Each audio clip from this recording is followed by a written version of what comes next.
Hello friends, आज का जो हमारा टॉपिक है वो है डिमांड, इट मीन्स मांग। हमने लास्ट वीडियो में देखा था कि मांग क्या होती है और मांग तालिका कैसे बनती है, मांग वक्र कैसे बनता है। आज हम देखेंगे कि व्यक्तिगत मांग क्या होती है। हम थोड़ा सा ये देख लेते हैं मांग क्या होती है। मांग कौन करता है? मांग उपभोक्ता करते हैं। तो इस कंप्लीटली चैप्टर में जो हम स्टडी करेंगे एक उपभोक्ता के बारे में स्टडी करेंगे। तो मांग क्या होती है? जब कोई भी उपभोक्ता किसी भी वस्तु को खरीदने की इच्छा और क्षमता रखता है तो वह हमारी क्या कहलाती है? मांग कहलाती है। ध्यान रखना, इच्छा के साथ साथ उस वस्तु को खरीदने की हमारे पास क्या होनी चाहिए? क्षमता भी होनी चाहिए, तभी वो हमारी क्या बनती है? मांग। अब हम देखते हैं कि व्यक्तिगत मांग क्या होती है। व्यक्तिगत का मतलब होता है इंडिविजुअल, यानी कि एक पर्सन के बारे में बात हो रही है। तो व्यक्तिगत मांग का मतलब ये हुआ कि जब बाजार में, मार्केट में कोई भी टाइम पीरियड होगा, जब आप किसी भी वस्तु को खरीदोगे तो कुछ ना कुछ उसका क्या होगा?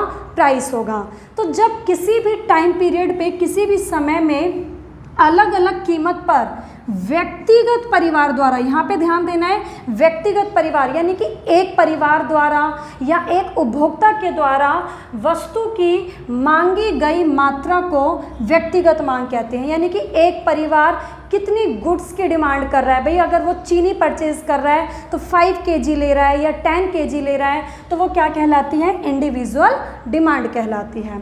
अब हम देखते हैं कि व्यक्तिगत मांग तालिका या अनुसूची क्या होती है। अनुसूची यानी कि शेड्यूल जिसको बोला जाता है। तो निश्चित समय में जो भी हमारा कोई टाइम पीरियड होता है, देखिए जब हम कोई भी वस्तु खरीदते हैं तो कुछ ना कुछ हमारा क्या होता है? टाइम पीरियड होता है, और उसी टाइम पीरियड को लेके हम अपनी क्या बनाते हैं? एक तालिका बनाते हैं। तो निश्चित समय में विभिन्न कीमत पे जब कोई हम वस्तु खरीदेंगे तो कुछ ना कुछ उसका क्या होगा? प्राइस होगा। जब एक उपभोक्ता के द्वारा खरीदी गई मात्रा को जिस तालिका में दर्शाया जाता है उसे व्यक्तिगत मांग तालिका कहा जाता है। अब हम देख लेते हैं कि शेड्यूल कैसे बनता है। एक तरफ हमने लिया है प्राइस और दूसरी तरफ हमने लिया एक कोई पर्सन है, व्यक्ति है, जिसके द्वारा मांगी गई मात्रा की वो कितनी क्वांटिटी परचेज करता है। जैसे अगर किसी चीज़ का प्राइस 1 रुपीज़ था, कोई वस्तु है उसका प्राइस 1 रुपीज़ है तो वो कितनी यूनिट्स परचेज करता है? 40। जब प्राइस 2 रुपीज़ हो जाता है तो उसकी डिमांड जो है घटकर कितनी हो जाती है? 30। क्योंकि ये लास्ट वीडियो में भी हमने देखा था, जो लॉ ऑफ डिमांड होता है, मांग का नियम क्या होता है कि जब किसी भी वस्तु का प्राइस बढ़ता है तो उसकी डिमांड क्या हो जाती है? कम हो जाती है।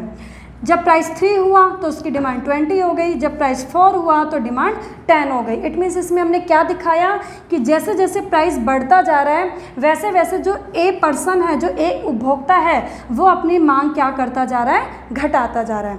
इस टेबल को हम दूसरे तरीके से भी बना सकते हैं। हमने क्या किया, यहाँ पे प्राइस को हमने डिक्रीज कर दिया, 50, 40, 30, 20। तो जब प्राइस डिक्रीज होता है तो व्यक्ति अपनी मांग को क्या कर देता है? बढ़ा देता है। तो ए पर्सन ने अपनी क्वांटिटी को बढ़ा दिया।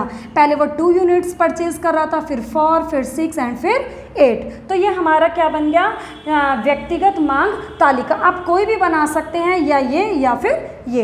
अब हम देखते हैं कि व्यक्तिगत मांग वक्र कैसे बनता है, कर्व कैसे बनता है।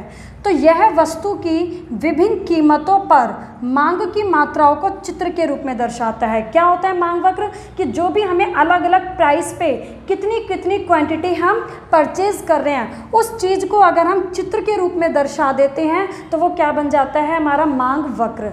अब हम यहाँ पे क्या बनाएंगे? व्यक्तिगत मांग वक्र, यानी कि एक उपभोक्ता का कि वो किस किस प्राइस पे कितनी कितनी क्वांटिटी परचेज करता है। हमने जैसे इस वाली शेड्यूल को लेके डिमांड कर्व बनाया, ये हमारा एक्स एक्सिस होता है, ये हमारा वाई एक्सिस होता है।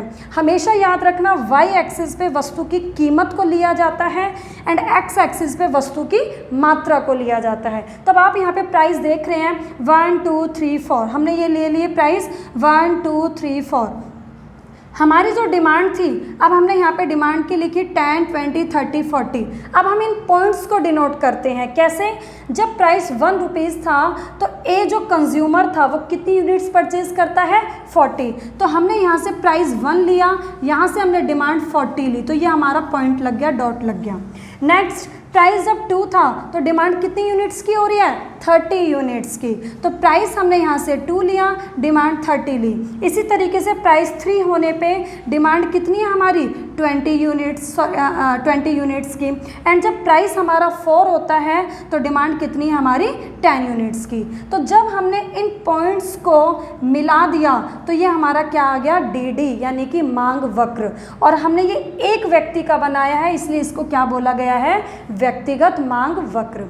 तो आज हमने यही देखा इसमें कि व्यक्तिगत मांग क्या है, व्यक्तिगत मांग तालिका कैसे बनती है एंड व्यक्तिगत मांग वक्र कैसे बनता है। नेक्स्ट वीडियो में हम देखेंगे कि बाजार मांग क्या होती है।